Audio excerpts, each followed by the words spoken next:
What's going on, everybody? This is Bandicoot with QRS Entertainment, and today I want to go over the NBA, especially the trade deadline that just passed. With the Super Bowl coming up and about to pass, I'll finally have some time to talk about other stuff like shows, video games, and of course the NBA. So I thought, why not now? Why not talk about the NBA after we just had this big trade deadline pass and a couple of big moves, a couple of really big moves.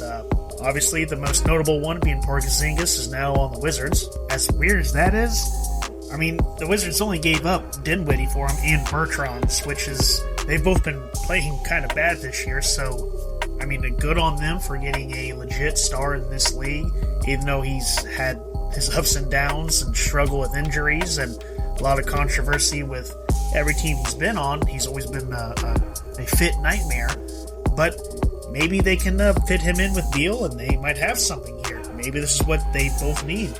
I don't think it is. I think he'll be on the move once again. I think Porzingis has kind of tarnished his name. Not saying he's a bad player, it's just he seems to be kind of difficult to fit into a situation. And to be completely honest with you, I thought he was in the best situation he could have ever been in, playing in Dallas with Luka, but it just didn't work out. They tried. For the love of God, they tried working it in. It just did not happen. Also, the Wizards are sending Montrezl Harrell out to the... also, on that same note, the Wizards are trading Montrezl Harrell to the Hornets for Ish Smith. I don't know, I kind of like Ish Smith, but then again, Montrezl Harrell is a legit decent star, or has the potential to be a star, but kind of interesting to see the Wizards doing all these moves, especially with Beal being shut down for the season already. I guess this shows that they are all in on keeping Beal. I think I would have already went ahead and moved on and traded him, but they see things differently, and they're going to do their best to keep him, I guess. I can't blame them. Also, the Celtics jumping into the trade ring, they traded everybody pretty much, their whole entire bench. They traded Josh Richardson to the Spurs for Derek White. They got rid of their two injured players they got from Denver a couple of months ago to the Magic for cash and a second-round pick swap, so nothing big there. And they also bring back Daniel Tice, which, if you're a Celtics fan like I am, you love Daniel Tice, so I'm happy to see him back. I mean, that's awesome. Not the biggest move, not a huge move. I think Rob Williams is definitely better than him at this point in their careers, but hey, it's always nice to have a third big man in the rotation, especially since Enes Kanter Freedom wasn't really doing anything. He did not fit this team. I think he's a good player. I'm not saying he shouldn't be in the league. I know a lot of people think he shouldn't, but I think he is. I think he deserves to be, but just not on this team. Did not fit. I don't think the coaching staff or the GM really wanted him here. I don't even know why they brought him in the first place, but hey, he's on the move. Good luck to him somewhere else. Maybe he'll go back to Portland. Also on the way out for the Celtics is Dennis Schroeder, who has just been miserable this year. I mean, I know he's averaging 14 or 15 points, puts up a lot of stats, but they're kind of empty stats, and if you watch the games, you definitely understand how frustrating it is to have him on your team from a coaching standpoint. He leaves a lot of holes open for the offense to capitalize on. Now, with that being said, I do think he'll end up on another team. I know he's going to get cut, but he'll end up somewhere. He's not that bad, or he's not to the point where he won't be in the league at all. It's just, in this team, again, like Freedom, it didn't mesh with this team. I don't think it was a personality issue. I think it was just a play style issue. It's hard to incorporate players that are offensive driven and leave gaps open on the defense side when this whole team is driven about defense. You can clearly see that this Celtics team and organization is trying to make defense their identity. Whether it works or not, I don't know. We'll see. They also dumped Romeo Langford in one of those deals. He wasn't really doing much. I mean, he had glimpses, but now he's on the Spurs, and of course the Spurs will turn him into a golden nugget somehow. That's just what they do. Also, the Raptors trade Goran Dragic to the Spurs. The Spurs doing a lot here, getting a lot of salary dumps on their team. You know, they're out of it, so they can handle it. They're just going to buy him out anyway. He'll probably end up on Miami, like they need the help. Now on to the Kings. The Kings made a lot of really questionable moves. I can't really say if they're good or bad. They're moving on from Marvin Bagley. He's going to the Pistons, who will send Serge Ibaka to the Bucks. That could be a very good pickup for him, especially with Lopez being out all year long. The Kings are getting Josh Jackson, Trey Lyles, and Dante, I can't even say his name, DiVincenzo or whatever, who's been pretty decent for the Bucks, but he hasn't been hurt all this year, and he's coming back. I know he's had a slow start, but if he could come together, that could really help the Kings, though they are getting rid of Marvin Bagley, so that's a pretty big loss there. I figure you could get a little bit more from him, but that wasn't all the Kings did. The bigger move they did was to dump Buddy Hield and Halliburton. I mean, Halliburton, a young player, a lot of upside, and they dump him. But then again, they did get back Domantas Sabonis from the Pacers. So that's a big shakeup right there. I know it's minor. Both these teams are kind of insignificant and irrelevant. Not to be mean to them, it's just they're not really going anywhere. Neither one of them are going to make the playoffs in all likelihood this year. But if you're the Kings, you're kind of all in on just making the playoffs or having a shot at making the playoffs in the playoff tournament. It's been 16 years. I mean, I was in like middle school or borderline elementary school the last time that they were in the playoffs with Mike Bibby. Mike Bibby hasn't played in like 10 years. He was with like 5 other teams after he played with the Kings. So that tells you just how desperate they really are. Hopefully it works out for them.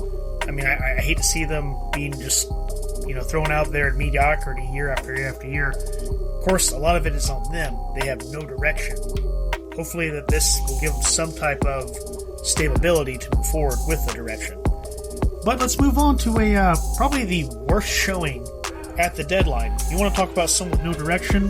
The Trailblazers. I mean, what are you doing? So first off, you drop Larry Nance, McCollum, and Tony Snell for Alexander Walker, Josh Hart, and a couple other throwaways and a couple of picks.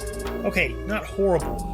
But are you trying to compete, or are you just going to put in full rebuild? If you're going into full rebuild, why not trade Dame? Why not get him out of there? He's stumbling. He's been there for 10 or 11 years now. Come on, free him. If you're not going to give him the respect by putting a team around him, well, why hold on to him? Furthermore, that wasn't even the worst trade they did. The worst trade they did was to trade Alexander Walker to the Jazz in a 3-team deal to get back Joe Ingles, who's out all season. And who knows what he'll be like when he does come back. He's a little bit older. Yes, he's a decent player. He's a no borderline star.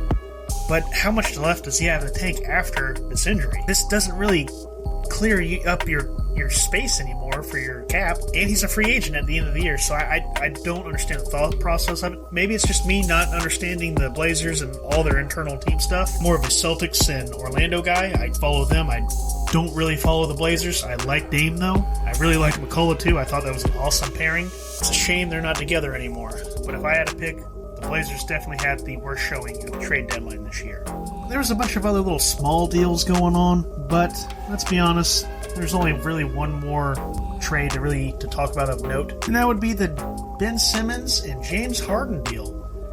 Yeah, I don't know. I just don't see the hoopla on this. I know everyone's freaking out. Yes, it's 2 stars leaving, transferring to within the conference, within the division. But I really don't think it moves the needle for either one of these teams. They're both going to be just as good as they were, most likely, and they probably won't be that much better. I mean, I must be feeling crazy here because everyone that I've talked to is just freaking out about this. Oh, this team got so much better. 76ers are this, and the Brooklyn Nets are that. I just don't get it. Now, within the deal, there's also some other parts, too. The Sixers also get Paul Millsap, but they also send away Andre Drummond, who's, meh. And same with Millsap. He's meh at this point in his career. But they also send out Steph Curry. Seth Curry, not Steph Curry.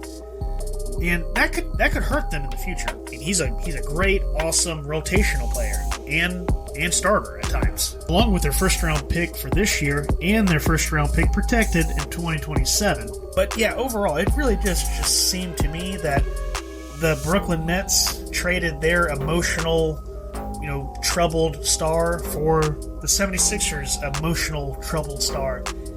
Now it all comes down to fits. How do these players fit with those teams? Now, that's a valid question. Both these 2 players assimilate to the teams that are going to.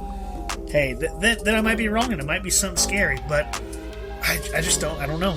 I don't see it happening. I mean, if I had to guess, I would say Ben Simmons would assimilate better with the Brooklyn Nets than James Harden will with the 76ers, but James Harden is obviously the better player here, so that should help the 76ers out more.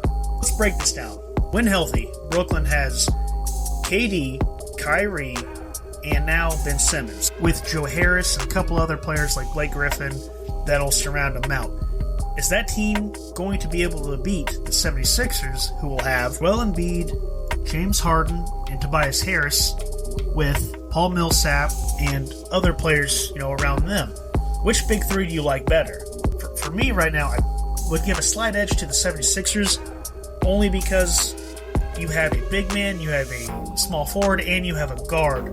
Whereas with the Brooklyn Nets, you don't know if Ben Simmons is going to come back and run the point. Are you going to have Kyrie play off him?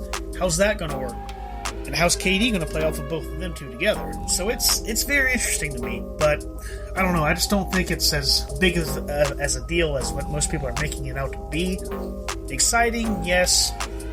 I don't know. Only time will tell. Maybe Ben Simmons will finally start to play this year. Man, wouldn't that be a ride if he still sat out? That would be comical. But I don't know. Who knows? Maybe this will be another team that James Harden sours on because he's starting to get that reputation now.